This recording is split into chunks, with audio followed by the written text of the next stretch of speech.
rise to move that the Ministry of Finance Incorporated, MOFI, Bill 2025 be read for the second time. This will seek to repeal the Ministry of Finance Incorporated Act of 1959 and reenact a modern, robust, and forward-looking legal framework that reflects the current economic realities of our nation and global best practices. The bill was read for the first time on Tuesday, 27 May 2025.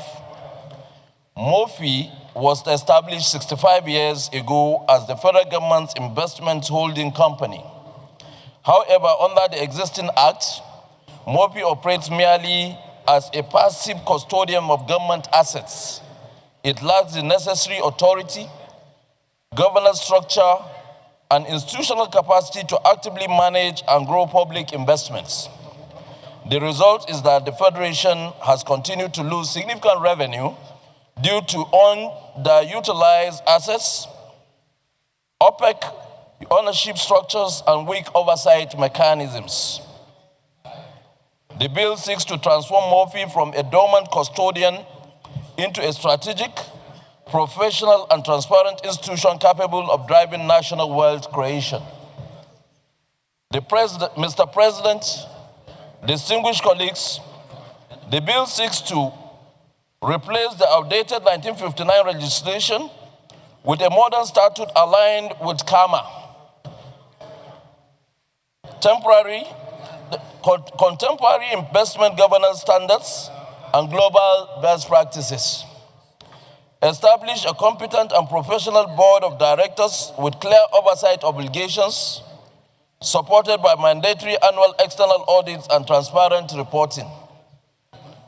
Empower MOFI to actively manage government assets, invest in both domestic and international markets, enter public-private partnership, and utilize innovative financial instruments such as securitization, bond issuance, and special purpose vehicles.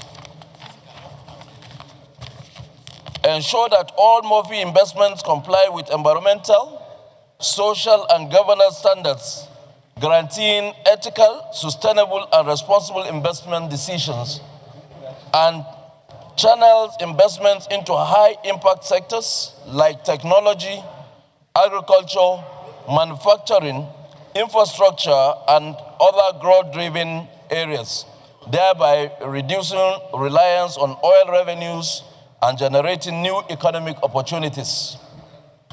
The MOFI Act of 1959 is clearly no longer fit for purpose.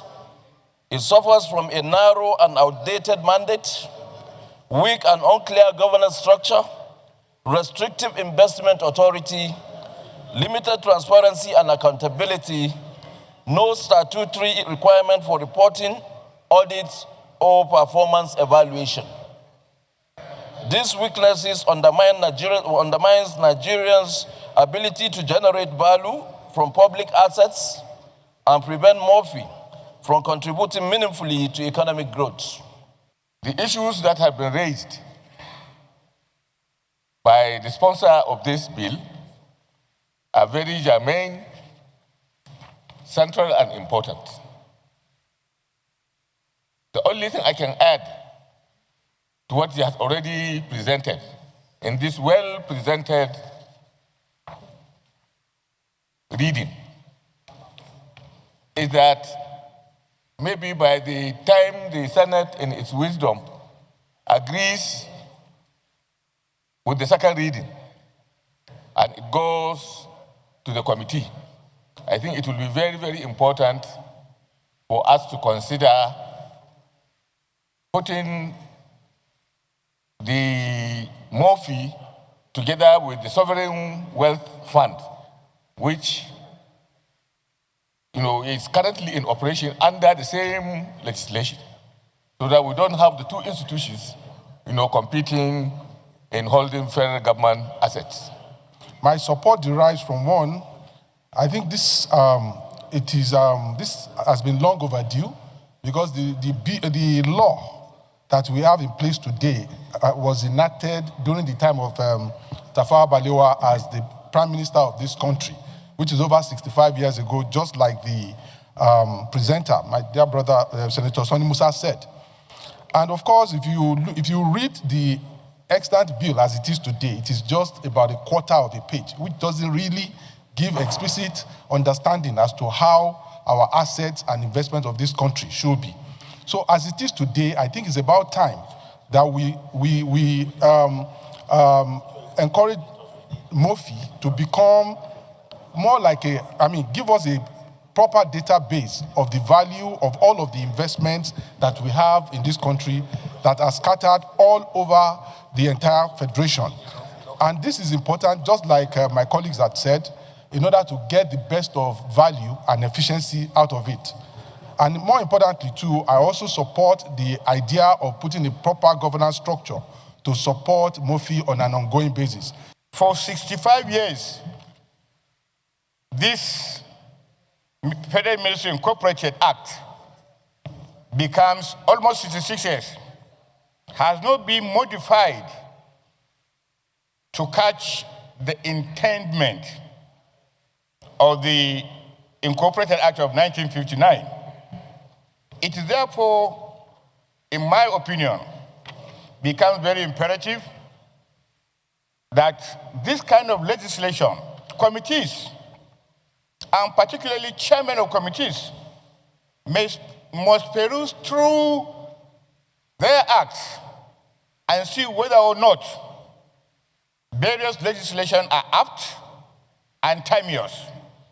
This legislation is apt, timeous, and very, very rewarding. Because once you allow legislation of this nature to take a personal disposition in the sense that administrators will use their whims and caprices to effect changes. But once you make it a law, it is therefore imperative that everybody, including the administrators, must obey the law. And the law is not just here for us. This particular draft resolution will be taken to the general public for debate and see whether it is meritorious enough, and therefore it is important that we all key into this resolution and make it possible for the bill to be passed a second reading. Finally, I therefore want to draw his attention that his assertion that ministries are not provided in the Constitution is not correct. Is not correct. So, and the president can have as many ministries as he so wishes. The Constitution has given him the latitude to create ministries in order to kind of administer the country. So, this ministry that my very good friend and brother is talking about,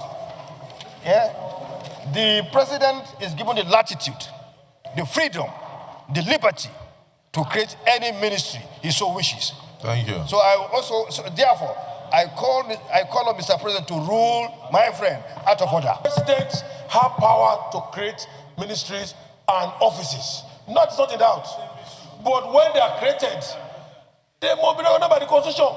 The same Constitution recognizes Office of Attorney General and Minister of Justice as the only minister recognized by the Constitution.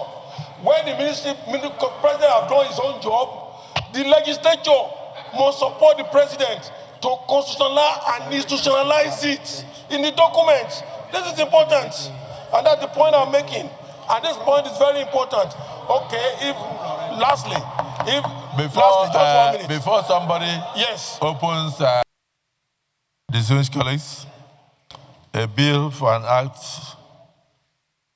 to repeal the Ministry of Finance Incorporated Act and reenact the Ministry of Finance Incorporated 2025 to make provision for a modern, transparent, and professionally driven framework for related matters 2025, second reading taken.